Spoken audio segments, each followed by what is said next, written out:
नमस्कार आप सबको, स्वागत है आपका द स्टडी वॉरियर्स में। और आज हम डिस्कस करने वाले हैं अपने संपूर्ण भारत का इतिहास डिस्कस करेंगे। संपूर्ण भारत में हम क्या क्या डिस्कस करेंगे वो वाली भी जानकारी आपको दे दी जाए कि यहाँ पे टॉपिक तो आपको नजर आ गया होगा भाई। संपूर्ण इतिहास हम यहाँ पे डिस्कस करने वाले, संपूर्ण इतिहास कैसे डिस्कस करने वाले वो भी बता दें भाई। अगर हम इतिहास हिस्ट्री डिस्कस करेंगे ना तो बिल्कुल स्टार्टिंग से लेके, मतलब अगर हम बात करें कि जब मानव की उत्पत्ति हुई थी, उत्पत्ति से लेके अभी की जो समय अवधि है, अभी की जो समय अवधि है वो सारे का सारा इतिहास हम डिस्कस करने वाले हैं। बीच में कौन आया कौन गया, जैसे हम बात कर रहे हैं ना कि भारत में क्या भारतीय लोगों का ही शासक रहा है, हम बोलेंगे नहीं। क्यों? क्योंकि बाहरी लोग भारत में आते हुए चले गए, शासन किया, चले गए, वापिस भारत आए। ठीक है, तो ऐसे शासन चलता हुआ चला गया। मुगलों के बारे में पता होगा। तो ये सारी उत्पत्ति हुई कैसे, कैसे कौन सा धर्म आया, किस धर्म की कैसे उत्पत्ति हुई, ये सारा का सारा जो है हम इस वीडियो के माध्यम से डिस्कस करेंगे। हालांकि यहाँ पे सिर्फ हम इंट्रो करने वाले संपूर्ण इतिहास के बारे में कि जो जो टॉपिक हम कवर करेंगे वो सारी जानकारी लेंगे। ठीक है, तो हम स्टार्ट करते हैं अपनी वीडियो को। तो यहाँ पे आपको चित्र तो नजर आ रहा होगा, राइट? यहाँ पर आपको ये चित्र नजर आ रहा होगा। तो अगर हम बात करें स्टार्टिंग से लेके, यहाँ पर वानर से लेके अगर हम यहाँ पे बात करें, ये जो संपूर्ण मानव है, जो कि अगर हम बात करें कि ये जो मानव है ये पूर्ण रूप से विकसित हो गया है। ठीक है, तो अगर हम यहाँ पे बात करें, ये वाला जो है, अगर बिल्कुल स्टार्टिंग से बात करें, मानव की उत्पत्ति कब हुई है, ऐसा माना जाता है लगभग 56 लाख साल पहले, 56 ईयर्स एगो मानव की उत्पत्ति हुई थी। और उसी समय मानव प्रादुर्भाव भी था। अगर हम बात करें मानव की उत्पत्ति कब हुई, तो ऐसा माना जाता है, मतलब ये सारा अनुमान के बिहाफ पर है, पूरी श्योरिटी नहीं होती है। जो भी हमारे को स्रोत मिलते हैं उसी से हम ये सारी जानकारी इकट्ठी करते हैं। तो मानव की उत्पत्ति कब हुई थी? लगभग 56 लाख साल पहले मानव की जब उत्पत्ति हुई, जैसे बोलते ना, कुछ लोग बोलते हैं कि भाई हम वानर थे, कुछ बोलते हैं हम वानर नहीं थे, सीधा इंसान थे। ठीक है, लेकिन इतिहास के भी यहाँ पर अगर हम देखें तो हम पूर्ण रूप से क्या थे, वानर थे। वानर से बनकर, वानर से हम क्या हुआ भाई, पूरे अभी जो हम मानव हैं, ठीक है, इसके रूप में हम विकसित होने लग गए। ठीक है, इसकी पूरी कैटेगरी भी हम डिस्कस करने वाले। तो सबसे पहले हम स्टार्ट करेंगे यहाँ पर, ये जो चित्र दिख रहा है आपको, ठीक है, ये जो झुका हुआ आपको वानर नजर आ रहा है, जिसको हम लंगूर भी बोलते हैं, ठीक है, अलग अलग है। तो इस कैटेगरी को हम प्राइमेट के नाम से जानते हैं। किस नाम से? प्राइमेट के नाम से जानते हैं। फिर धीरे धीरे ये विकसित होते हुए चले गए और एंड में अगर हम बात करें पूर्ण रूप से मानव हो गए। लेकिन प्राइमेट के बाद कौन आता है? होमोनॉइड्स आते हैं। कौन आते हैं? होमोनॉइड्स आते हैं। होमोनॉइड्स की कैटेगरी के बाद हम आते हैं हमारे होमोनेड्स। क्या आते हैं? होमोनेड्स। अब होमोनेड्स की जो कैटेगरी है, ये वो कैटेगरी है जहां पर मानव का विकास होता हुआ चला गया। कैसे? देखो, प्राइमेट जो था वो पूरे वानर थे। होमोनॉइड्स की कैटेगरी में जब आते हैं, ये झुककर ही चलते थे, ये झुककर ही चलते थे। लेकिन अगर हम बात करें, इनकी पूंछ नहीं होती थी। अब यहाँ पे जो होमोनेड्स की कैटेगरी पे आते हैं, तो भाई इसको भी दो पार्ट में डिवाइड किया जाता है। इसको होमो की कैटेगरी बोलते हैं, दूसरा ऑस्ट्रोलोपिथिकस बोलते हैं। ये जो लोग थे, ये मतलब अगर हम बात करें, ऑस्ट्रोलोपिथिकस जो थे वो पेड़ों पे रहते थे, घर नहीं हुआ करते थे। जिस तरह से हमारे घर हैं, हमारे पास संसाधन है, इस तरह ये जंगल के संसाधनों पर निर्भर हुआ करते थे। साथ ही साथ इनका घर जो था वो पूरा जंगल था। अभी हम बात करें कि भाई जमीन हड़पते रहते हैं लोग, कभी जमीन खरीदना, जमीन पर रहना, ठीक है, मकान बना लेना, ये सारी चीजें चलती है। लेकिन पहले ऐसा नहीं था। पृथ्वी जो थी सबके लिए इक्वल थी। जनसंख्या बढ़ती हुई चली गई, लोगों ने कब्जा करना शुरू कर दिया। तो ऐसे ही बोल सकते हो कि भाई मानव जो था आगे बढ़ता हुआ चला गया। तो यहाँ पर ये जो आप श्रेणी देख रहे हो, तो इसकी कैटेगरी से आप अनुमान लगा सकते हो। ठीक है, यहाँ पर ये धीरे धीरे क्या होते हुए चले गए, इनके शरीर से बाल हटते हुए भी चले गए, देख सकते हो, राइट? और अभी भी मानव के शरीर पे बाल है, जैसे वानर के होते हैं। वानर के भी 5 उंगलियां होती है, ठीक है, तो मनुष्य की भी 5 उंगलियां हैं। तो यहाँ पर जो होमो की कैटेगरीज पे हम जाएं, तो होमो इरेक्टस, होमो सैपियंस, राइट, तो इनकी कैटेगरी पे जाए तो लास्ट की जो कैटेगरी है होमो सैपियंस की है, जिसमें मानव जो था पूर्ण रूप से विकसित हो गया था, उसने सोचना स्टार्ट कर दिया था। ठीक है, अगर हम बात करें आगे की, तो यहाँ पे ये जो अवधि है, यहाँ पर ये जो अवधि आपको नजर आ रही है, ठीक है, इस अवधि के अनुसार अगर हम बात करें, इसको क्या कहा जाता है? इसको पाषाण काल के नाम से जाना जाता है। पाषाण काल का मतलब अगर हम बात करें, पत्थरों का युग। किसका युग? पत्थरों का युग। जहां पर पत्थरों का इस्तेमाल किया जाता था, आग जलाने के लिए पत्थरों का इस्तेमाल किया जाता था, राइट? अगर हम बात करें हथौड़ी बनाना है, ठीक है, शिकार करना है, तो पत्थरों का इस्तेमाल किया जाता है। तो इसलिए इस युग को पाषाण काल के नाम से जाना जाता है। यहां पर लेखन का अभाव था। किसका? लेखन का अभाव। अगर हम बात करें कि इस इतिहास को हम जानते कैसे भाई, यहां पर तो लेखन का अभाव था। लेखन का अभाव मतलब ये पढ़ना लिखना तो जानते ही नहीं थे, लिखते भी नहीं थे। तो हमारे को इतिहास के बारे में कैसे पता चलता है, क्या हमारे को जानकारी मिलती है, कैसे हम इनको समझते हैं? तो यहाँ पर जो हमारे को स्रोत नजर आते हैं पूरा पाषाण काल के बारे में, तो इसके जो स्रोत है वो क्या है, जीवाश्म है। क्या है, जीवाश्म है। जैसे मान लो कि इनकी हड्डियां हो गई, ठीक है, उस पर परत चढ़ती हुई चली गई, ऐसे परत बनते बनते ये एक चट्टान का रूप ले लेते हैं। जब इसके बारे में खोज की गई तो इसके जो कुछ जीवाश्म मिले उसी के आधार पर इनको डिवाइड किया गया, चाहे आप इसको प्राइमेट की कैटेगरी बोलो, होमोनोइड्स की कैटेगरी बोलो या फिर होमोनेट्स की कैटेगरी बोलो। तो ये जो कैटेगरी है आप इसी के अनुसार आप बोल सकते हो कि इनका विकास होता हुआ चला गया। अफ्रीकी लोगों का यह मानना था कि भाई इनका जो विकास है अफ्रीका से हुआ है। कहां से हुआ, अफ्रीका से हुआ है, क्योंकि वहां पर हमारे को ज्यादा अवशेष मिलते हैं और उसके बाद ये दुनिया भर में फैल गए, ऐसा माना जाता है, पूरी श्योरिटी नहीं है। ठीक है, तो यहां तक आपको समझ में आ गया होगा। आगे हम यहाँ पे बात करते हैं भाई पूरा पाषाण काल किसे बोला जाता है। देखो अभी हमने बात की किसके बारे में, पाषाण काल के बारे में। किसके, पाषाण काल के बारे में हमने बात की। अब इसको अगर हम बात करें, इसको डिवाइड कर देंगे, एक तो पूरा पाषाण के बारे में, मध्य पाषाण और नव पाषाण। ठीक है, इसको 3 युग में हम डिवाइड कर देते हैं। तो पूरा पाषाण का जो काल था वो 20 लाख के आसपास था। क्या था, 20 लाख। मतलब आप बोल सकते हो कि जब मानव विकास करता हुआ चला गया, पहले हम बात करें वानर जो था वो शिकार नहीं कर सकता था, हथियार नहीं बना सकता था, आग नहीं लगा सकता था, लेकिन धीरे धीरे विकास होने लग गया, वो पशुपालन भी करने लगे, कृषि भी करने लगे, तो ऐसे विकास होने लग गया। उसके बाद अगर हम बात करें मध्य पाषाण काल को हम करते हैं भाई 10,000 ईसा पूर्व पर। क्या, मध्य पाषाण काल 10,000 ईसा पूर्व। उसके बाद हम बात करेंगे नव पाषाण काल जो कि 6,000 ईसा पूर्व है। क्या है, 6,000 ईसा पूर्व। अगर यहाँ पर ईसा पूर्व अगर आपको समझ में नहीं आता है ना, तो यहाँ पर हम समझाते हैं ईसा पूर्व कैसे बोला जाता है। तो देखो पहले की जो अवधि थी वो माइनस में चलती थी, उसके बाद की जो अवधि थी प्लस में चलती है। ठीक है, अब यहां से 0 से पहले अगर हम बात करें, 4 से बड़ा क्या है, 3 है ना, माइनस में जा रहा है। तो इससे पहले की अवधि को हम बीसी के नाम से जानते हैं और इसके बाद की अवधि को हम एडी के नाम से जानते हैं।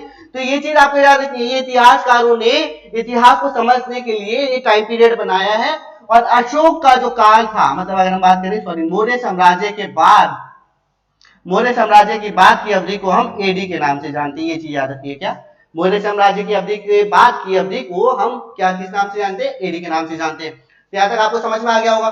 तो पूरा पाषाण काल जो था अगर हम बात करें 20 लाख, देखो पूरा पाषाण अभी हमने बात की भाई मानव का जो प्रादुर्भाव था, मानव का प्रादुर्भाव जो है हमने कब से लिया, 56 लाख साल पहले लिया। कितने, 56 लाख साल पहले लिया। लेकिन वहीं पे अगर हम बात करें, इसको 3 पार्ट में हमने डिवाइड कर दिया, पूरा पाषाण, मध्य पाषाण और नव पाषाण।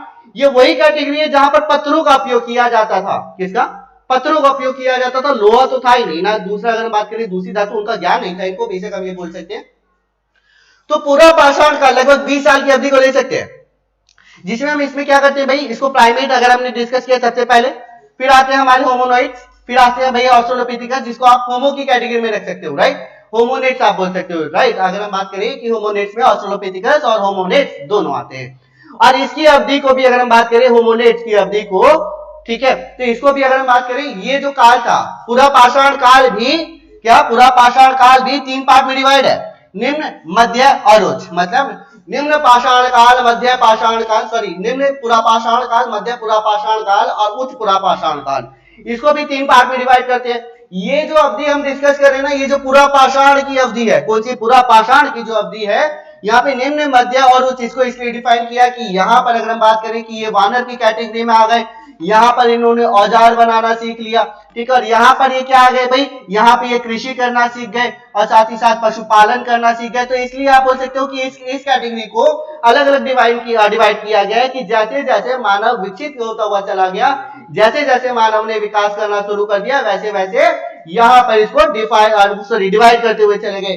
तो पूरा पाषाण तो आपको समझ में आ गया होगा, इसको प्राइमेट, होमोनॉइड्स, ऑस्ट्रेलोपिथिकस, होमोनेट्स, इन कैटेगरी में डिवाइड किया जाता है। इसको भी हम अच्छे से पढ़ेंगे, सिर्फ बेसिक इंफॉर्मेशन लेने वाले हैं, ठीक है। और आगे में यहाँ पे बात करें कि इस पूरा पाषाण को निम्न, मध्य, उच्च भी कहा जाता है, ठीक है। निम्न पूरा पाषाण काल, मध्य पूरा पाषाण काल, उच्च पूरा पाषाण काल इसलिए बोला जाता है क्योंकि धीरे धीरे जैसे जैसे मानव विकसित होता हुआ चला गया, वैसे वैसे इसको डिवाइड करते हुए चले गए, ठीक है। तो यहाँ तक आपको समझ में आ गया होगा कि भाई पूरा पाषाण काल की अवधि, मतलब अगर बात करें कि इसकी जो समय अवधि ली जाती है, लगभग 30 से 20 लाख की समय अवधि ली जाती है। लेकिन मानव का प्रादुर्भाव अगर बात करें तो मानव का प्रादुर्भाव लगभग 56 लाख साल पहले था। कितने, 56 लाख साल पहले, ठीक है। आगे हम यहाँ पे बात करेंगे, इसके मूलभूत आधार क्या थे मूलभूत आधार। तो इसके मूलभूत आधार के बारे में हम बात करें कि इसके मूलभूत आधार थे पत्थर। ये पत्थर पे ही डिपेंड था। पत्थर से आग लगाता, पत्थर के औजार बनाता, राइट, और पत्थर ही इसका सारा संसाधन था। अभी हमारे पास क्या है, अभी हमारे पास लोहा है, एल्यूमिनियम है, ठीक है, सोना चांदी पीतल, हमारे पास सब कुछ है, ठीक है, हम सब चीज का इस्तेमाल करते हैं। अगर मान लो कि लोहा हट जाए तो समस्या आने लग जाएगी। बेंचेस बनने लग गए भाई लोहे का उपयोग से, तो बहुत सारी चीजें होती है भाई, सरिये बनते हैं, ठीक है। अगर लोहा हट जाए तो कैसे जीवन होगा, तो हम वापस पहले की कैटेगरी में आ जाएंगे। अभी तो सारे के सारे लोग मौज मस्ती में जीते हैं भाई, खुल के जीवन जीते हैं। लेकिन पहले क्या ऐसे हुआ करता था। अभी बोलते हैं कि यार हमारे को काम करना पड़ेगा, हमारे को ये करना पड़ेगा, पढ़ाई करनी पड़ती है, काम करना पड़ता है, जीवन देखना पड़ता है। जीवन तो उनको भी देखना पड़ता था, लेकिन उनको पढ़ाई नहीं करनी पड़ती थी। मतलब आप बोल सकते हो कि उनके शरीर पे कपड़े नहीं हुआ करते थे, लेकिन आपके शरीर पे कपड़े हैं, क्योंकि आज के जीवन में, आज के मनुष्य में शर्म नाम की कोई चीज है, ठीक है, इसको ज्यादा प्राइवेसी दी गई है। आगे में यहाँ पे बात करेंगे भाई भरण पोषण किस प्रकार किया करते थे।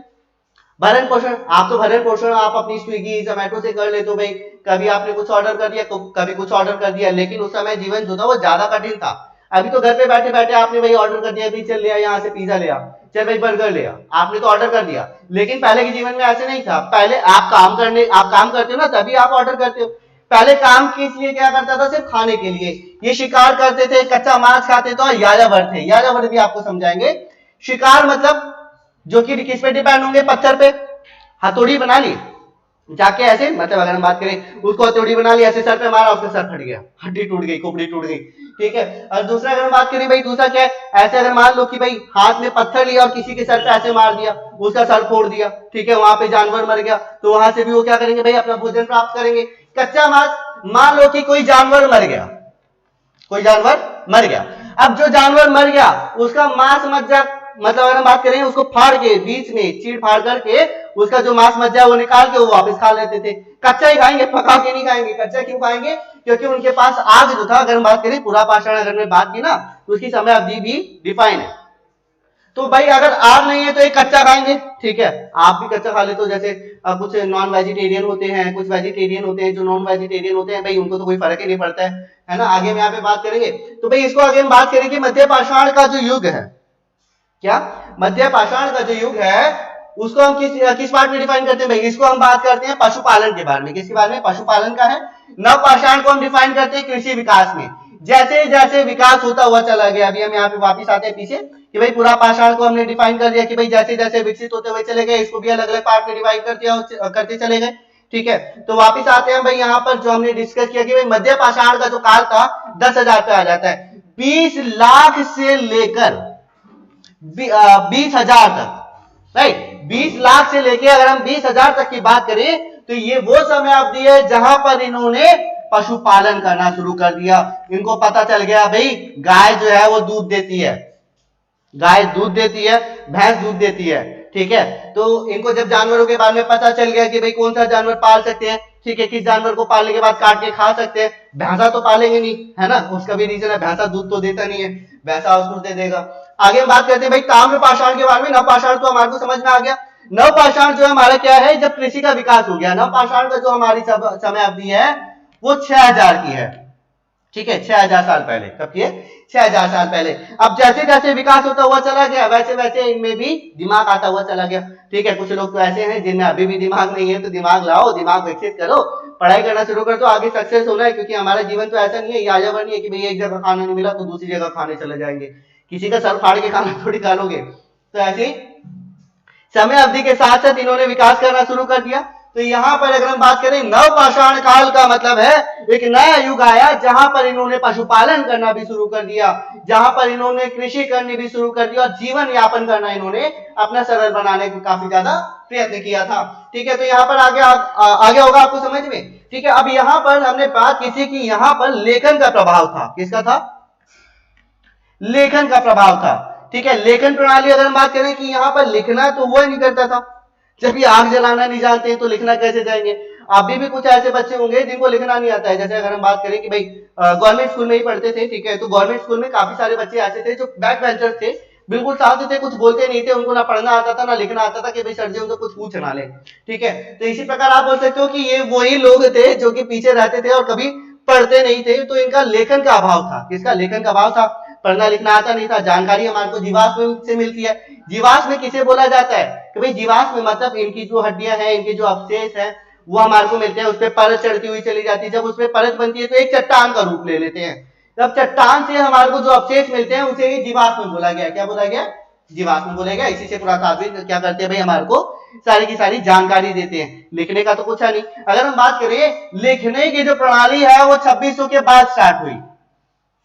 2600 के बाद से जब हमारा हड़प्पा सभ्यता आ जाता है। आगे हम यहाँ पे डिस्कस करते हैं। यहाँ तक समझ में आ गया होगा। अब आता है हमारा ताम्र पाषाण काल। हमारा भाई पूरा पाषाण काल हो गया, ठीक है, मध्य पाषाण काल हो गया, नव पाषाण काल हो गया, तीनों की अवधि हमने डिस्कस कर ली। अब आता है हमारा ताम्र पाषाण काल। ताम्र पाषाण मतलब यहां पर तांबे का उपयोग होने लग गया। ताम्र पाषाण काल मतलब तांबे का उपयोग होने लग गया।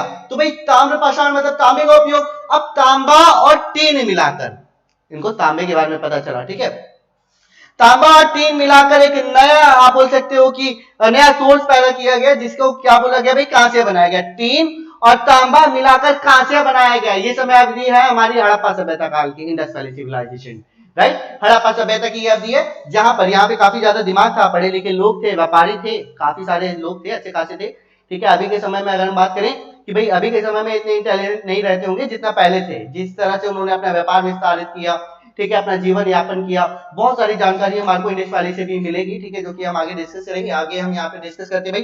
तो यहाँ पे ताम्र पाषाण काल आपको समझ में आ गया होगा, जहां पर तांबे का उपयोग किया गया, और यहाँ पे तांबा और टीन मिलाकर कांसे का उपयोग किया गया, जिसकी वजह से इसको आप बोल सकते हो हड़प्पा सिविलाइजेशन या फिर कांस्य युग सभ्यता भी बोला जाता है। कांस्य युग सभ्यता किसको बोला जाता है?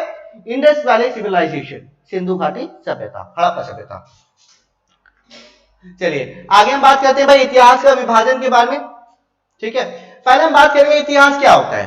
इतिहास क्या होता है, हम इतिहास पढ़ते क्यों हैं? बच्चे बोलते हैं कि यार इतिहास बहुत ज्यादा बोरिंग है, इतिहास को क्या ही पढ़ें, क्या करेंगे पिछले लोगों के बारे में जानने के लिए। भाई वो तो वानर थे, वानर से इंसान बन गए, बात खत्म। भैया एक वो चीज याद रखनी है कि भाई हमारा इतिहास बार बार दोहराया जाता है। इतिहास बार बार दोहराता है। अगर आप 10th में फेल हो गए, डजंट मैटर कि भाई अगर आप 10th में फेल हो गए, इसका मतलब ये नहीं है कि भाई आप 12th में फेल नहीं हो गए।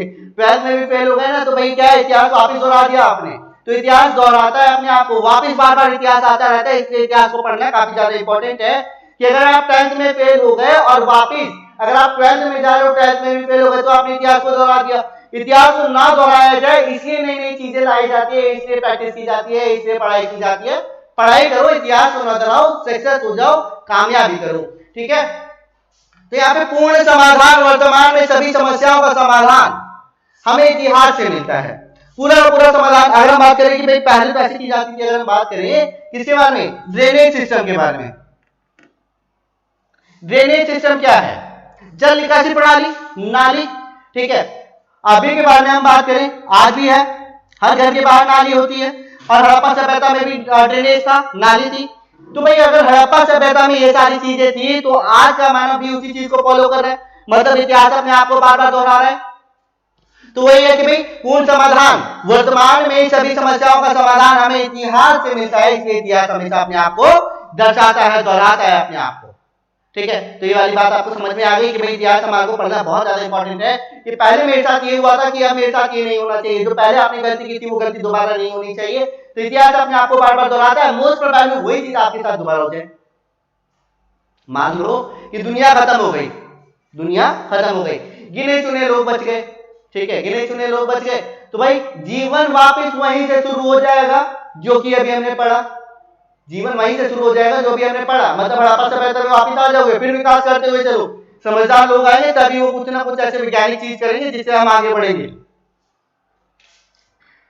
चलिए आगे में यहाँ पे बात करते हैं भाई, आपको समझ में आ गया पूरा पाषाण काल, नव पाषाण काल, मध्य पाषाण काल, ताम्र पाषाण काल, ये सारा हमने समझ लिया। समय अवधि हमने देख ली कि भाई मानव का प्रभाव 56 लाख साल पहले हुआ।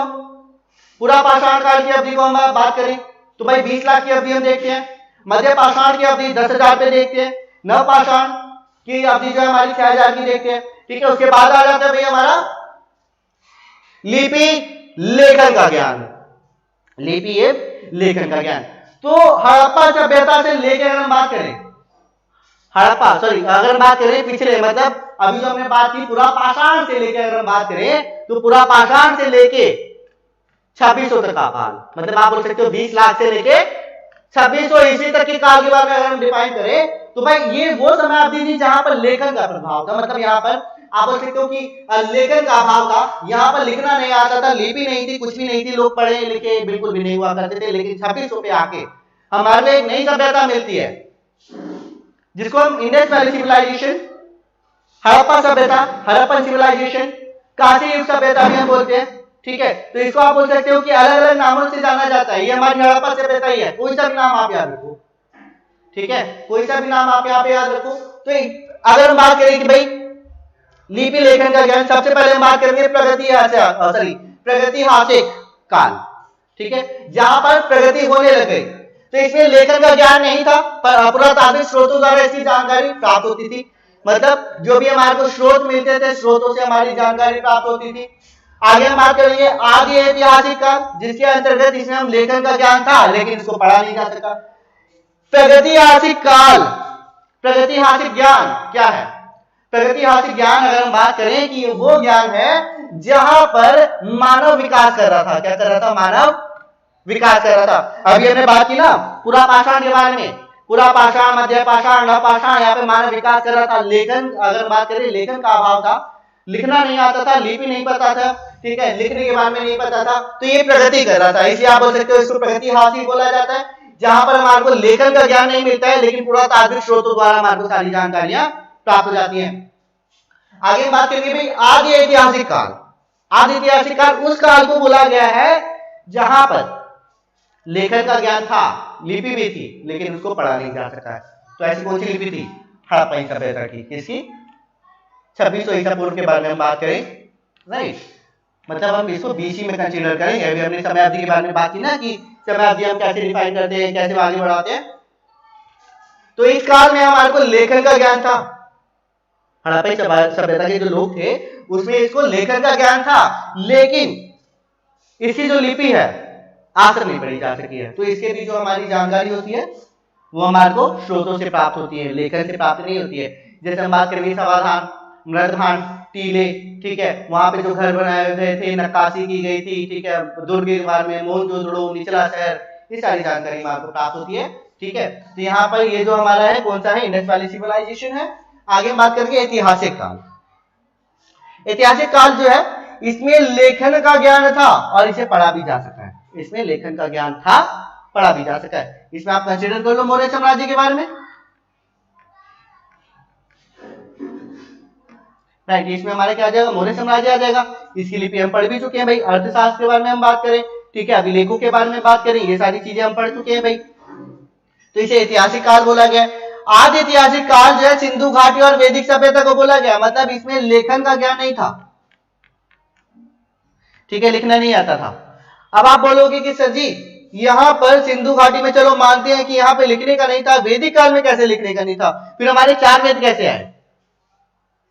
ऋग्वेद, सामवेद, यजुर्वेद, अथर्ववेद, ये चारों वेद कैसे आ गए अगर लिखने का नहीं था? तो आपको बता दिया जाए कि इनके पास ज्ञान था। क्या था? इनके पास ज्ञान था, वेदों का ज्ञान था। जो वेदों में लिखा गया वो आगे जाके लिखा गया, इनके द्वारा कंप्लीट नहीं किए गए। वेदों का ज्ञान इनके द्वारा दिया गया, ठीक है, आर्यों द्वारा दिया गया, आर्यों द्वारा ही वेदों की रचना की गई है, ठीक है, ऐसा बोला जाता है। तो यहाँ पर आदि ऐतिहासिक आपको समझ में आ गया होगा, ठीक है। प्रगति आपको याद रखना है, प्रगतिहासिक जो काल है हमारा है वानरों वाला। आदि ऐतिहासिक काल जो है हमारा कौन सा है? हड़प्पा सभ्यता और वैदिक सभ्यता, ठीक है। फिर आता है हमारा ऐतिहासिक वाला जिसमें लेखन का ज्ञान था और इसे पढ़ा भी जा सका है, ठीक है। तो यहाँ पे आदि ऐतिहासिक समझ में आ गया होगा। तो आदि ऐतिहासिक काल जो है वो सिंधु घाटी सभ्यता से लेके वैदिक सभ्यता तक है। वापिस अगर हम बात करें ऐतिहासिक काल जो है 600 बीसी से लेके वर्तमान है। 600 ईसा पूर्व से लेके वर्तमान का जो काल है ये हमारा ऐतिहासिक काल बोला जाता है। ऐतिहासिक काल इसको क्यों बोला जाता है ये भी बता दें, क्योंकि ये जो काल है यहां पर हम सारी की सारी चीजें पढ़ते हैं।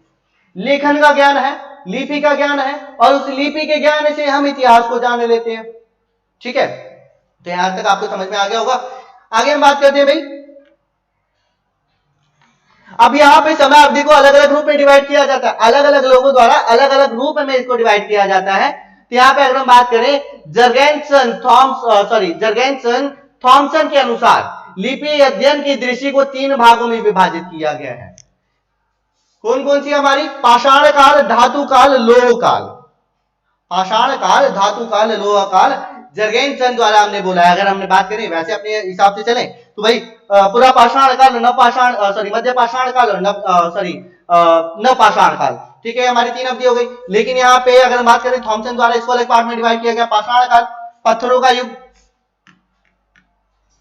धातु का हमारा क्या है भाई?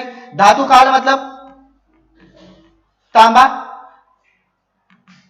टीन, कांस्य, है ना। मतलब पहला उन्होंने डिवाइड किया प्राइमेट वाली कैटेगरी को, कौन सी? प्राइमेट की कैटेगरी को। दूसरा इन्होंने डिफाइन किया किसको? हड़प्पा को। तीसरा इन्होंने क्या किया? लोहकाल, मतलब लोहकाल हमारा समझ में आ जाता भाई मगध से, ठीक है, 600 ईसा पूर्व से लेके 600 ईस्वी या फिर मौर्य साम्राज्य से आप सिंपल से इसकी जानकारी प्राप्त कर सकते हो। तो थॉमसन द्वारा इसको इस पार्ट में डिवाइड किया गया। आपको जैसे समझ में आता है वैसे समझ लो। पाषाण काल, मध्य पाषाण काल, ठीक है, या फिर नवपाषाण काल, आप इस प्रकार समझ लो। या फिर दूसरा वे आपके पास है, किस प्रकार समझ सकते हो भाई थॉमसन के अनुसार? पाषाण काल, धातु काल और लोह काल, तो इसको अलग अलग पार्ट में डिफाइन कर सकते हो। अगर हम आगे चले भाई इसी के, तो जेम्स मिल के अनुसार इन्होंने क्या बोला? जेम्स मिल के अनुसार इसको अलग अलग पार्ट में डिवाइड किया गया। देखो, प्राचीन भारत को हिंदू काल बोला गया, प्राचीन काल को हिंदू काल बोला गया। मध्यकालीन को इस्लामिक काल बोला गया, मतलब 612 ईस्वी के बाद से 612 ईस्वी में ही पैगंबर मोहम्मद ने ये बोला था कि वो अल्लाह के दूत है, अल्लाह के रसूल है, जिसकी वजह से इस्लाम धर्म जो था वो बढ़ता हुआ चला गया। उसके बाद आता है हमारा आधुनिक काल। आधुनिक काल में हमारे अंग्रेज आ जाते हैं। अंग्रेजों ने यहाँ पर आप बोल सकते हो कि राज करना स्टार्ट कर दिया 1600 ईस्वी में। फिर आते हैं स्वतंत्रता के उपरांत भारतीय लोकतांत्रिक शासन का काल। तो यहाँ पे 4 पार्ट में हिंदू काल, इस्लामिक काल, अंग्रेजी काल, भारतीय लोकतांत्रिक शासन, ठीक है, तो ये सारे के सारे काल आने लगे। आगे हम यहाँ पे बात करते हैं भाई प्रागैतिक इतिहास के बारे में हम बात करें तो इसमें पूरा पाषाण जो था, ठीक है, तो यहाँ पे प्रगति कर रहे थे, हमने बात कर ली। अगर वापस अगर हम जाएं, देखो प्रागैतिहासिक, आदि ऐतिहासिक और ऐतिहासिक, तो यहीं पर अगर हम वापस आए तो प्रागैतिहासिक में पूरा पाषाण काल को जोड़ा गया है, जिसमें हम प्राइमेट मतलब ये आर्किटेक्ट थे, पत्थरों का इस्तेमाल करते थे, याजावर थे, मतलब एक जगह से दूसरी जगह जाते थे, ठीक है, एक जगह से दूसरी जगह मतलब खाने की तलाश में एक जगह से दूसरी जगह जाते थे। आग का आविष्कार भी इनके द्वारा किया गया था, इसलिए पूरा पाषाण काल इसको बोला गया। मध्य पाषाण काल में पशुपालन, नवपाषाण काल में कृषि का विकास और सभ्यताओं का विकास, ये नवपाषाण काल है, ठीक है। या फिर आप लोह युग उसके अनुसार भी जान सकते हो, जैसे भी हमने डिस्कस किया, ठीक है। एक तो पत्थर का युग था, पाषाण काल बोला गया, ठीक है, धातु युग बोला गया, लोह युग बोला गया, आप इसके अनुसार भी डिस्कस कर सकते हो। या फिर ये जो हमने डिस्कस किया इसके अनुसार, या फिर जेम्स मिल के अनुसार आप डिस्कस कर सकते हो। आगे हम यहाँ पे डिस्कस करेंगे भाई। अब आ जाती है हमारी सिंधु घाटी, मतलब 20 लाख से लेके 2600 की जो ईसा पूर्व है इसकी अवधि जो थी, ठीक है, वो कौन सी थी? विकास वाली अवधि थी। 2600 के बाद विकास होना शुरू हो गया। कैसे? देखो अभी हमने बात की भाई 2600 से लेके, कब से लेके, ऐसा माना जाता है 2600 से लेके 1500 भी बोला जाता है, 1900 भी बोला जाता है, ठीक है। इसकी समय अवधि जो है पूर्ण रूप से निर्धारित नहीं की गई है। 2600 से लेके 1900 तक के बीच में ये अवधि रखी जाती है हड़प्पा सभ्यता की, ठीक है। तो वैदिक सभ्यता अगर हम बात करें, वैदिक सभ्यता का भाई हड़प्पा सभ्यता के बाद, सिंधु घाटी सभ्यता के बाद, आफ्टर इंडस वैली सिविलाइजेशन, कौन सी सभ्यता आई हमारी? वैदिक सभ्यता आई। वैदिक सभ्यता का जो समय काल है 1500 से लेके 1600 के बीच में है। कब से? 1500 से लेके 1600 के बीच में है। फिर आ जाती है हमारी ऋग्वैदिक काल, जहां पे पूजा की जाती थी प्रकृति की। किसकी? प्रकृति की पूजा की जाती थी। आपको क्या लगता है आर्यों ने अगर वेदों की रचना की, क्या वेदों में भगवान के बारे में बताया है? नहीं, वेदों में जो बताया गया है, वेदों में बताया गया है भाई प्रकृति के बारे में। उन्होंने प्रकृति को भगवान माना, प्रकृति की पूजा करते हैं। ज्ञान के बारे में अगर हम डिस्कस करें भाई, उनके पास तो ज्ञान था।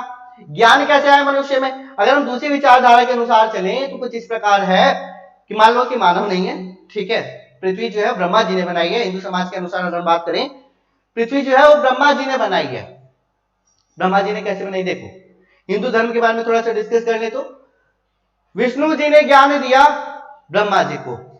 ब्रह्मा जी उस ज्ञान को बनाए रखने के लिए उन्होंने संसार बनाया, पृथ्वी बनाई, ब्रह्मांड बनाया। अब वो जो ज्ञान था वो लोगों को दे दिया। अब लोगों का ज्ञान जो है खत्म नहीं होगा, दुनिया खत्म हो जाएगी, ज्ञान कभी खत्म नहीं होता है। इसलिए हिंदू धर्म जो है वो ज्ञान के रूप में ही जाना जाता है। हिंदू धर्म की डेफिनेशन जो है वो ज्ञान के अनुसार ले लो भाई। हिंदू धर्म जो है उसका मतलब ज्ञान है, और ज्ञान का कभी अंत नहीं होता है। हमारा जो धर्म है वो अनंत है, हिंदू धर्म अनंत है, हिंदू धर्म का कभी अंत नहीं हो सकता है। लेकिन अगर हम इतिहास के जो लिखा हुआ है उसके अनुसार चले तो वो तो हमने पढ़ ही लिया। तो ऋग्वेद में भी भाई प्रकृति की पूजा की जाती थी, किसी भगवान को नहीं बोला, ठीक है। वायुदेव अगर हम बात करें भाई, हवा जरूरी है, ऑक्सीजन मिलता है, पानी जरूरी है ना। इंद्रदेव जरूरी है हमारे लिए, उनके लिए, मतलब अगर उसको भगवान में कर ले तो, ठीक है। अग्नि देवता जरूरी है भाई, सूर्य देव हमारे लिए जरूरी है, पेड़ पौधे प्रकृति हमारे लिए जरूरी है। तो ये सब क्या उनके लिए भगवान है ना, उनके लिए क्या है? भगवान है। मान लो कि भाई मेरे को कोई भाई करोड़ रुपए दे जाए तो मेरे लिए तो वो भगवान हो गया, है ना। तो ऐसे क्या है, जो जिसकी सहायता कर रहा है वो उसके लिए भगवान है। प्रकृति की उन्होंने पूजा की, क्यों? क्योंकि जो आर्य लोग थे उनके पास और कोई दूसरा ऑप्शन नहीं था। प्रकृति की पूजा करेंगे, प्रकृति संसाधन है, प्रकृति ही से उनको सारी की सारी चीजें मिलती है। तो ऋग्वेदिक काल जो थी उसकी समय अवधि 1500 से लेके 1000 की, 1500 से लेके 1000 ईसा पूर्व की समय अवधि हमारी ऋग्वेदिक काल की, ठीक है, जहां पे ऋग्वेद की रचना हुई है। अगर कोई पूछे कि भाई ऋग्वेद की रचना कब हुई है तो आपको क्या बताना है भाई? 1500 से लेके 1000 ईसा पूर्व के बीच में ऋग्वेद काल था, इसमें ऋग्वेद की रचना हुई। उत्तर वैदिक काल आ जाता है जिसकी समय अवधि है भाई 1000 से लेकर 600 ईसा पूर्व। इसमें बाकी के 3 वेद आ गए हमारे, ठीक है, बाकी के 3 वेद। ऋग्वेद तो हमने बात कर ली, है ना, यजुर्वेद, अथर्ववेद, सामवेद, ठीक है, ये हमारे आ गए। उसके बाद हम बात करते हैं 6वीं शताब्दी के बारे में, 6वीं शताब्दी ईसा पूर्व के बारे में। तो इसमें हमारे आ गए महाजनपद का उदय, जैन धर्म, बौद्ध धर्म, बौद्ध संगति, ये सारी की सारी चीजें आ गई।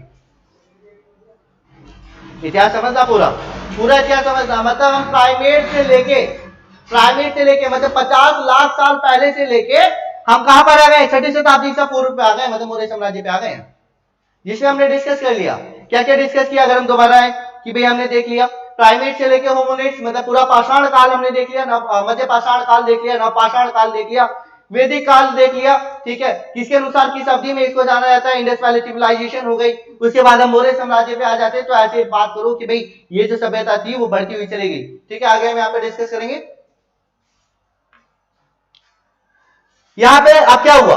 बाहरी लोगों का आगमन शुरू हो गया। क्या हुआ? बाहरी लोगों का आगमन शुरू हो गया, ठीक है। आर्य को भी बाहर का ही बोला जाता है, ठीक है। आर्य लोग जो थे वो भी बाहर थे। अगर हम बात करें वापस इंडस वैली सिविलाइजेशन के, इंडस वैली सिविलाइजेशन जो पे अगर हम वापिस जाए तो इसके अंतर्गत क्या था?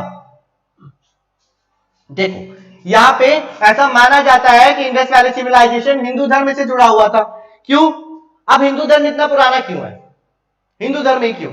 थोड़ा सा देखिए, इतिहास में थोड़ा सा मतभेद बना रहता है। अभी हमने आपको एक स्टोरी बताई कि भाई ब्रह्मा जी ने संसार बनाया। दूसरा हमने इतिहास पढ़ा जहां पे भाई जो मनुष्य था वो क्या था? वानर था। वापिस आते भाई सभ्यता पे, जब मानव का विकास हो गया जिसको हम इंडस वैली सिविलाइजेशन बोलते हैं। यहां पर भी तो हमारे को मातृ देवी मिली है। यहाँ पर हमारे को क्या मिली है भाई? मातृ देवी मिली है। साथ ही साथ हमारे को शिव जी के लिंग भी मिले हैं भाई, है ना, शिवलिंग जो हम बोलते हैं वो लिंग भी मिले। तो इतिहासकार ये भी बोलते हैं कि भाई हिंदू धर्म इतना पुराना, अगर हम सबसे पुरानी सभ्यता पे जाए तो वहां पर भी हमारे को हिंदू धर्म के बारे में जानकारी मिल जाती है। तो सोचो हिंदू धर्म कितना पुराना होगा, ठीक है। तो यहाँ पर जब इंडस वैली सिविलाइजेशन खत्म हो गई तो ऐसा माना जाता है कि भाई इन्होंने आर्य जो थे उन्होंने यहाँ पर आक्रमण किया। अब आर्य लोग जो थे वो भारत के नहीं थे, बाहरी लोग थे, ठीक है। तो समय पर बाहरी लोग आते हुए चले गए, भारत पर उन्होंने शासन किया। उसके बाद अगर हम बात करें कि फिर महाजनपद का उदय हुआ, बाहरी लोग आर्य को बताया गया, बाहरी लोग जो है आर्य को बताया गया। उसके बाद महाजनपद का उदय हो गया। महाजनपद किसे बोला जाता है पहले हम समझेंगे। जनपद आप समझिएगा, जनपद, जन किसे कहा जाता है? जन बोला जाता है लोगों को, है ना। जब औरतों को जनानी बोला जाता है तो लोगों को जन बोल लो, है ना। तो यहाँ पे जब लोगों का आगमन हुआ तो लोगों ने वहां पर पैर रखा, जहां पर उन्होंने रहना शुरू किया, तो उसे क्या बोला गया? उसे जनपद बोला गया। और जैसे जैसे जनपद का विकास हुआ, वैसे वैसे ये जो जनपद थे वो महाजनपद में कन्वर्ट हो गए। तो टोटल कितने महाजनपद थे? टोटल 16 महाजनपद थे, ठीक है। कितने थे? 16 महाजनपद थे, जिसमें से सबसे महत्वपूर्ण हमारा कौन सा है? मगध है। आगे हम बात करते हैं भाई, यहाँ पे मगध का उत्कर्ष हुआ। मगध पे ऐसा नहीं है कि भाई सीधा मौर्य साम्राज्य आ गया, ऐसा नहीं था। सीधा मगध पर मौर्य साम्राज्य नहीं आया था। सबसे पहले आया था हमारा हर्यक वंश। कौन सा आया था? हर्यक वंश आया था, जिसकी समय अवधि थी 544 से लेकर 442 ईसा पूर्व। उसके बाद आते हैं शिशुनाग वंश, 412 से लेकर 344 ईसा पूर्व। फिर आ जाते हैं हमारे नंद वंश, 344 से लेकर 224 ईसा पूर्व। और फिर आ जाते हैं हमारे मौर्य वंश। ठीक है, अब मौर्य वंश कैसे है इसके भी इतिहास आपको बता देते हैं, जानकारी थी, पूरी जानकारी लेके जाना, कहीं पे कुछ भी नहीं छूटना चाहिए। ऐसा पढ़ लो कि भाई दिमाग से नहीं उतरना चाहिए। ठीक है, तो हम यहाँ पे समझते हैं भाई मौर्य वंश के बारे में। तो लास्ट हमारा कौन सा था? नंद वंश, 344 से लेके 324 ईसा पूर्व। तो मौर्य साम्राज्य है। अब यहाँ पे समस्या क्या हुई देखो, धनानंद जो था नंद वंश का आखिरी शासक था, और उन्होंने अपमान कर दिया किसका? कौटिल्य का। कौटिल्य का उन्होंने अपमान कर दिया। ठीक है, अब भाई उनको अपमान बहुत ज्यादा बुरा लगा, और धनानंद को बोला कि जो तुमने अपमान किया या फिर तुम्हारा जो एक घमंड है, एक दिन तुम्हारी राजगद्दी ले जाएगा। और राजगद्दी ले गया। कैसे? चंद्रगुप्त मौर्य ने बदला लेने के लिए कौटिल्य ने बदला लेने के लिए चंद्रगुप्त मौर्य को तैयार किया। चंद्रगुप्त मौर्य को तैयार करने के बाद उन्होंने युद्ध लड़ा किससे? धनानंद से। धनानंद को उन्होंने हराया। धनानंद को हराने के बाद राजगद्दी पे बैठ गए 321 पे। और लास्ट अगर हम बात करें भाई, इनका जो शासन, मतलब चंद्रगुप्त मौर्य का नहीं, सिर्फ मौर्य वंश स्टार्टअप जो किया था चंद्रगुप्त मौर्य ने। ठीक है, और मौर्य साम्राज्य चला था 185 ईसा पूर्व तक। ठीक है, आगे में आगे चलते हैं। तो भाई पहले शासक हमारे चंद्रगुप्त मौर्य, फिर बिंदुसार और अशोक। इनके बारे में क्यों पढ़ते हैं? ये सबसे पराक्रमी राजाओं में से एक थे। पराक्रमी राजाओं में से एक थे चंद्रगुप्त मौर्य, जिन्होंने इसकी स्थापना की। बिंदुसार जो कि अशोक के क्या थे? पिताजी थे, पापा थे। ठीक है, क्या थे? पिताजी थे। यहां पे इनके पिताजी का नाम बिंदुसार, माता का नाम था सुभद्रागी। क्या नाम था? सुभद्रागी इनकी माता का नाम था।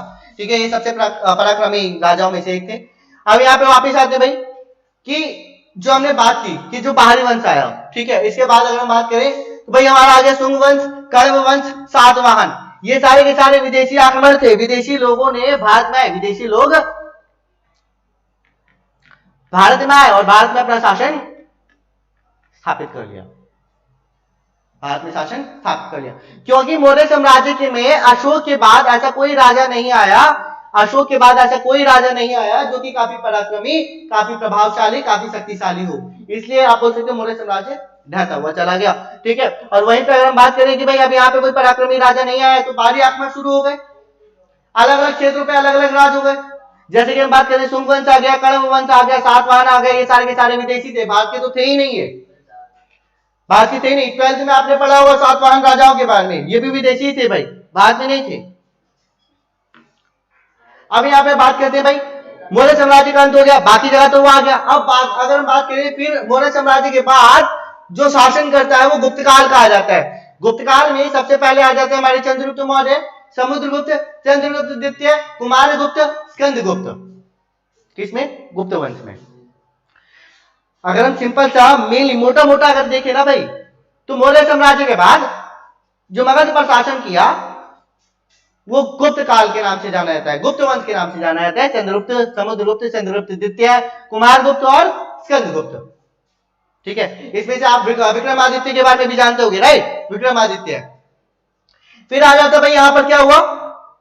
हुणों का आक्रमण हो गया। किसका? हुणों का आक्रमण हुआ, जो कि गुप्तोत्तर काल के बारे में जानते हैं भाई। इसकी जो समय अवधि थी 500 लेके 700 एडी थी। एडी आ गया यहाँ पर, क्या आ गया? एडी आ गया। समय अवधि हमने बताई थी कि भाई मौर्य साम्राज्य के बाद की अवधि जो है वो एडी में कंसीडर की जाएगी, और इससे पहले की जो अवधि है वो बीसी में कंसीडर किया जाएगा। ठीक है, तो ये चीज आपको याद रखनी है। तो यहाँ पे हुणों का आक्रमण, जिसमें से हम बात करें, हुणों का आक्रमण हुआ तो क्या हुआ? मौखरी वंश आ गए, उत्तर में गुप्त शासक आ गए, मालवा का यशोधर्मन आ गए। तो यहाँ पे अलग अलग शासन आने लगे भाई, बाहरी आक्रमण हुआ। अगर हम बात करें ना, ये सारी चीजें जो हम बात करें ये बेसिक है, ये इतिहास का बेसिक है। इतिहास बहुत ज्यादा लंबा है, बहुत ज्यादा अगर हम बात करें कि शुरुआत से लेके एंड तक जाएंगे तो ये बिल्कुल, अगर हम बात करें कि बिल्कुल मेनली मतलब मोटे मोटे तौर पे बता रहे हैं, इनका भी इतिहास बताएंगे। मौखरी वंश, उत्तर गुप्त शासक, ठीक है, सारा का सारा बताएंगे। इसी बेसिक है, याद रखिएगा। वीडियो पे कंस्टेंटली बने रहना है आपको, रेगुलर वीडियो आती रहेगी। आगे में यहाँ पे डिस्कस करते हैं। फिर आया भाई वर्धन वंश, प्रभाकर वर्धन, जिसमें अगर हम बात करें, देखो यहां तक आपको समझ में आ गया। फिर आ गया हमारा वर्धन वंश, जिसमें प्रभाकर वर्धन, राजवर्धन, हर्षवर्धन, हर्षवर्धन का नाम तो सबने सुना होगा, ठीक है। फिर हमारा आ गया कौन सा, वर्धन वंश आ गया। तो यहाँ पे हर्षवर्धन जो थे वो क्या थे, उत्तर भारत के अंतिम शासक थे। क्या थे, उत्तर भारत के अंतिम शासक थे। तो यहाँ तक तो आपको समझ में आ गया होगा भाई। गुप्त काल आ गया मगध पर वापस। फिर हुणों का आक्रमण हो गया, जिसमें से मौखरी वंश आ गया, उत्तर गुप्त शासक, मालवा का यशोधर्मन, ठीक है। आगे में यहाँ पे बात कर रहे थे भाई, यहाँ पे कौन आ गया भाई, वर्धन वंश आ गया, जिसमें प्रभाकर वर्धन थे, राज्यवर्धन थे, हर्षवर्धन थे। हर्षवर्धन उत्तर भारत के अंतिम शासक भी थे। हर्षवर्धन के बारे में तो हर कोई पता है, हर किसी को पता है, जानकारी भी पता होगा। इसको हम अच्छे से पढ़ेंगे, डीपली पढ़ेंगे, पूरा कंप्लीट करेंगे हिस्ट्री, ठीक है। इसी बेसिक इन्फॉर्मेशन दी जा रही है कि भाई हम क्या क्या पढ़ने वाले हैं, किस किस वंश के बारे में पढ़ने वाले हैं। सिंपल सा पॉइंट हम नहीं छोड़ने वाले, सारा का सारा इतिहास हम जानकारी प्राप्त करेंगे, ठीक है। चलिए फिर आते भाई, सिंध पर क्या हुआ, अरब का आक्रमण हो गया। सिंध पर अरब का आक्रमण, तो भाई यहाँ पे राजपूत वंश है, ठीक है, जिसमें से गुर्जर, प्रतिहार मतलब गुजरात और हरियाणा पे। अब यहाँ पे आप समझो कि यहाँ पर भारत जो था, भारत पर जगह जगह अलग अलग क्षेत्रों पर अलग अलग राजाएं आ गए, ठीक है। तो राजपूत वंश जो था, जिसमें से अपने आप को गुर्जर के नाम से जानते हैं, तो गुर्जर जो थे वो गुजरात और हरियाणा में आपको ज्यादा मिलेंगे, ठीक है। गुजरात और हरियाणा, जो कि दिल्ली से सटा हुआ है, ठीक है। फिर आ जाता हमारा ग्रंथ काल, जिसमें हम बात करेंगे भाई, इसमें जयचंद्र था। फिर आ जाता है भाई चौहान वंश, जिसमें से आपने जयचंद्र है यहाँ पे नाम, ठीक है, जयचंद्र है। फिर आ जाता है हमारा चौहान वंश, जिसमें से आपने पृथ्वीराज चौहान के बारे में जाना होगा। फिर आ जाता है जचाक भुक्ति, जिसमें चंदेल वंश आपने जाना होगा, ठीक है। तो यहाँ पर ये जो आप बोल सकते हो कि अलग अलग क्षेत्रों पर अलग अलग राजा आ गए, ठीक है। फिर आ जाते हैं भाई राजपूत वंश, जिसमें से पाल वंश है, हिंदू शाही राजवंश, सैन्य वंश, चालुक्य वंश, मालवा परमार, मतलब जिसको आप राजा भोज के नाम से भी जानते हो, ठीक है। तो धीरे धीरे क्या था, देखो जैसे बात करें कि राजपूत वंश आ गया ना, राजपूत वंश में गुर्जर, प्रतिहार, गृहस्थ काल, चौहान वंश, जजाक, उसके बाद मालवा के परमार, मतलब आपने राजा भोज आपने सुना होगा, चालुक्य वंश आ गए, सैन्य वंश, हिंदू शाही राजवंश, पाल वंश, राजपूत वंश। तो ऐसे वंश जो थे वो बढ़ते हुए चले गए, ठीक है। जो कि हम बात करेंगे भाई, पूरी नॉलेज हम लेंगे, याद रखना कि सारा का सारा हम डिस्कस करेंगे। ये तो सिर्फ आपको बताया जा रहा है कि कैसे भारत का इतिहास चला। आ जाता है भाई पूर्व मध्य काल के इतिहास के बारे में बात करें, किसके बारे में, पूर्व मध्य काल के बारे में। तो 1000 से लेके 1200 एडी का है, 1000 से लेके 1200 की एडी का है, जिसमें से महमूद गजनवी आए 1000 से लेके 1027 तक। फिर आए मोहम्मद गौरी 1175 से लेके 1194 एडी, ठीक है। ये शताब्दी है जो कि हम पूर्व मध्यकाल के नाम से जानते हैं, जहां पर किसका, अरब का आक्रमण हुआ, सिंध पर अरब आक्रमण, ठीक है। कब, सिंध पर अरब आक्रमण। तो यहां तक आपको समझ में आ गया होगा। तो जैसे कि हमने आपको बताया कि भाई महमूद गजनवी जो कि अरबी थे, यहां से मुगल शासन जो था भारत में आगमन हो गया, मुगल शासन जो था वो भारत में क्या हुआ, आ गया। मोहम्मद गौरी के बारे में आपने सुना होगा, 1175 से लेके 1194, ठीक है। तो भारत में जो अगर हम बात करें कि बाहरी जो लोग थे वो आने लग गए, भारत पर मुस्लिम शासक आने लग गया। भारत में मुस्लिम शासक आया तो मुस्लिम शासक आगे चलने लगे, जिसमें गुलाम वंश, खिलजी वंश, तुगलक वंश, ये सारे के सारे आने लग गए, ठीक है। आगे में यहाँ पे बात करते हैं।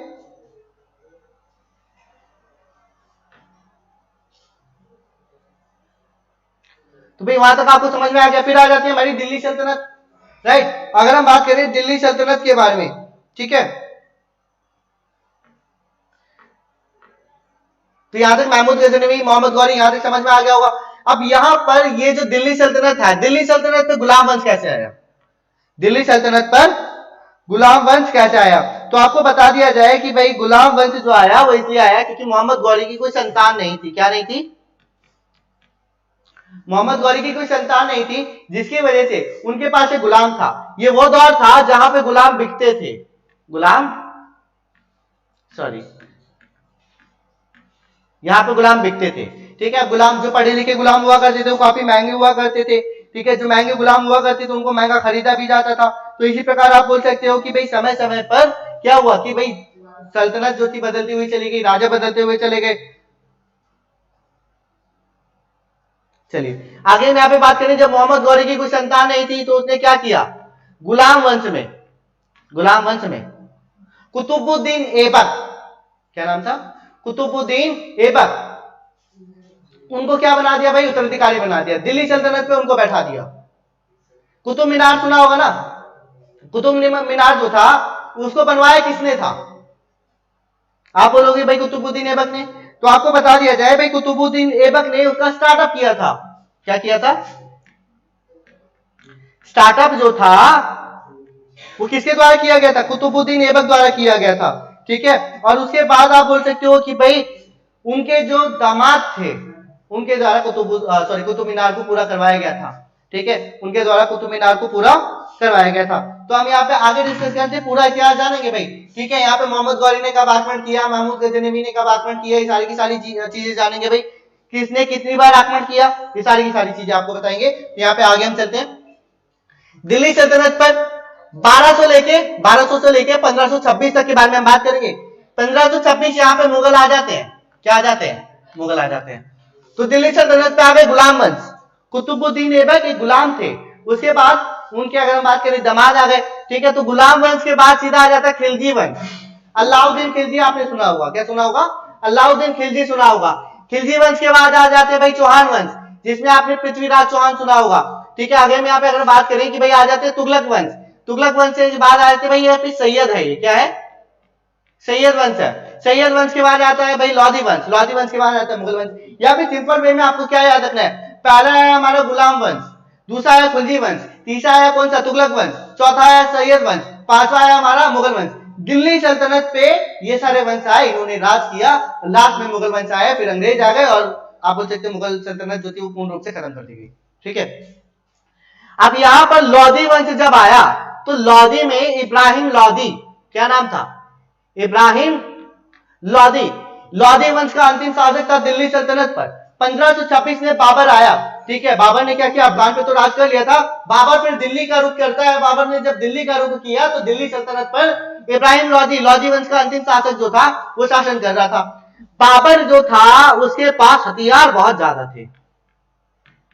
कैसे हथियार, गोला बारूद, ठीक है, तलवार भाला ये सब तो था ही, इसके पास गोला बारूद भी बहुत ज्यादा मात्रा में था। तो जिसकी वजह से क्या हुआ कि इब्राहिम लोधी के साथ जो 1526 में युद्ध हुआ, जिसे पानीपत का युद्ध कहा जाता है, इसमें बाबर जीत गया और लोधी वंश खत्म हो गया। तो बाबर ने, आप बोल सकते हो बाबर द्वारा लगातार 4 युद्ध लड़े गए थे। कौन से, अगर हम बात करें, बाबर द्वारा लगातार 4 युद्ध लड़े गए थे। ठीक है, और बाबर वो चारों के सारे युद्ध जीता था, बाबर चारों के चारों युद्ध जीता था। अब वो ये युद्ध क्यों जीता, वो इसलिए जीता, मतलब हम बात करें कि अपने शासन को तो हर कोई विस्तार करना चाहता था, अशोक भी विस्तार करना चाहता था अपने शासन को, वो तो हमने डिस्कस कर लिया, राइट। तो हम यहाँ पे बाबर ने, आप बोल सकते हो बाबर ने जितने भी युद्ध लड़े, 4 युद्ध जो लड़े थे, ठीक है, उस युद्धों में बाबर ही जीता था। बाबर जो था वो इसलिए, अगर हम बात करें इसलिए जीत रहा था क्योंकि बाबर जो था वो क्या कर रहा था भाई, उसके पास बहुत ज्यादा हथियार थे। तो बाबर ने कौन कौन से युद्ध लड़े, पहले तो हमने पानीपत का युद्ध देख लिया, फिर दूसरा इन्होंने खानवा का युद्ध किया, तीसरा चंदेरी का युद्ध किया और चौथा इन्होंने घग्गर का युद्ध किया। ठीक है, किसका, घग्गर का। तो 4 इन्होंने युद्ध किए। अब यहाँ पे जब बाबर की मृत्यु हो गई 1530 में, कब, 1530 में बाबर की मृत्यु हो गई, फिर आ गए हुमायूं। हुमायूं का जो शासनकाल था 1530 से लेकर 1540 तक था।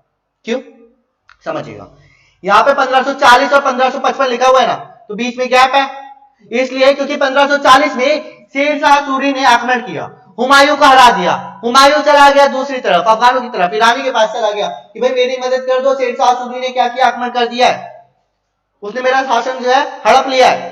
तो भाई हुमायूं आया शेरशाह के पास, हरा दिया, शासन वापिस स्थापित किया। जब ये वापिस आया, मतलब 1555 में यह वापिस आया, शेरशाह की मृत्यु हो गई 1555 में, 1 साल हुमायूं जीवित रहा और 1 साल बाद उसकी मृत्यु हो गई। फिर आ जाते भाई अकबर। ठीक है, फिर कौन आ जाते हैं, अकबर। अकबर जब आए तो सबसे, आप बोल सकते हो सबसे महत्वपूर्ण राजाओं में से अकबर है, जिन्होंने जजिया कर हटाया, तीर्थ कर हटाया। ठीक है, काफी सारी इन्होंने उपलब्धि हासिल की। ठीक है, राजधानी इन्होंने बदली। फिर आ जाते हैं हमारे जहांगीर, जिनको सलीम के नाम से जानते हैं। ठीक है, उसके बाद आ जाते हैं भाई हमारे शहरयार। ठीक है, फिर आ जाते हैं भाई शाहजहां, फिर आ जाते हैं औरंगजेब। औरंगजेब के बाद अगर हम बात करें कि भाई सीधा लोग ले जाते हैं बहादुर शाह जफर पे। ऐसा बोला जाता है मुगलों में औरंगजेब जो था वो सबसे ताकतवर था, सबसे क्रूर भी था। औरंगजेब के बाद मुगलों में ऐसा कोई राजा आया ही नहीं जो कि शासन संभाल ले, ठीक है। तो औरंगजेब के बाद आया भाई मोहम्मद आजम शाह, उसके बाद है बहादुर शाह प्रथम। बहादुर शाह प्रथम के बाद आ जाते हैं भाई हमारे कौन, जहांदार शाह।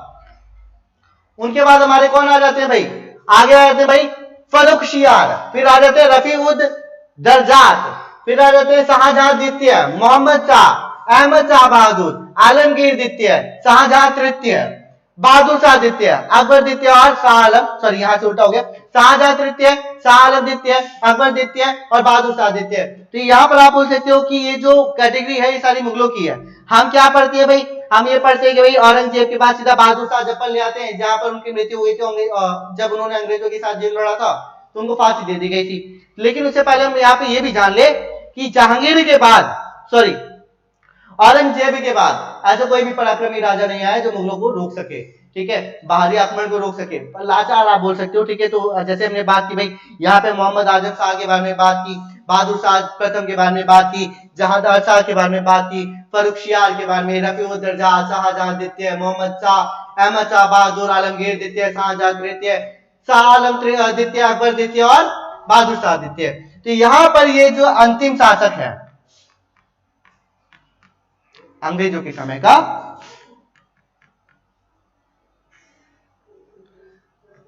अंग्रेजों के समय का ये जो बहादुर शाह द्वितीय है, इनको फांसी दी गई थी। क्या दी गई थी, फांसी अंग्रेजों द्वारा दी गई थी। क्यों दी गई थी, क्योंकि 1857 में जो क्रांति हुई थी उस क्रांति की वजह से बहादुर शाह जफर को फांसी दे दी गई थी, क्योंकि जो क्रांति थी उसमें नेतृत्व जो थे बहादुर शाह जफर कर रहे थे, ठीक है। बहादुर शाह जफर आप बोल सकते हो, द्वितीय बोल सकते हो, ठीक है। अब भाई फांसी दे दी गई, मुगल साम्राज्य का अंत हो गया, ठीक है। तो यहां तक आपको समझ में आ गया होगा भाई मुगल साम्राज्य का अंत कैसे हुआ, ठीक है। और इससे पहले हम बात करें 1757 में प्लासी का युद्ध हुआ था। क्या हुआ था, प्लासी का युद्ध हुआ था, जो कि हम आगे डिस्कस करेंगे। तो मुगलों का आपको समझ में आ गया होगा। आगे में यहाँ पे अगर बात करें कि डिस्कस करेंगे कि मुगलों के बाद कौन आया, ठीक है। ऐसा नहीं था कि मुगल आ गए और यहाँ पर राजवंश खत्म हो गया। यहाँ पर तभी भी राजवंश था, अलग अलग राजा आए जिन्होंने अंग्रेजों के साथ युद्ध लड़ा था, ठीक है। वो सारी की सारी चीजें हम यहाँ पे डिस्कस करेंगे। तो अभी के लिए जो हमने डिस्कस किया कि भाई मुगल साम्राज्य हमने डिस्कस कर लिया, मुगल साम्राज्य में कौन आया, कब तक आया, कैसे उनका खत्म हुआ, ये सारी चीजें हमने डिस्कस कर ली। तो होप ये वीडियो आपको अच्छी लगी होगी। वीडियो अच्छी लगी तो वीडियो को लाइक करना, चैनल को सब्सक्राइब करना, दोस्तों के साथ शेयर करना। ऐसे ही कंटिन्यूअसली वीडियो लाते रहेंगे। अभी इतिहास खत्म नहीं हुआ है, इतिहास बहुत बड़ा है। अभी तो हम बोलेंगे भाई बिल्कुल भी अगर बात करें सिर्फ 1% ही पढ़ा होगा इतिहास का, अभी तो हमारा 99% बाकी है। तो वो सारे का सारा हम डिस्कस करेंगे। तो इसलिए चैनल को सब्सक्राइब कर लीजिएगा, बेल आइकन को दबा लीजिएगा। मिलेंगे ऐसी आपसे नेक्स्ट क्लास में। आज के लिए ta-ta bye bye, see you, meet you again, have a nice day to all. और कंस्टेंटली वीडियो पे जरूर बने रहिएगा।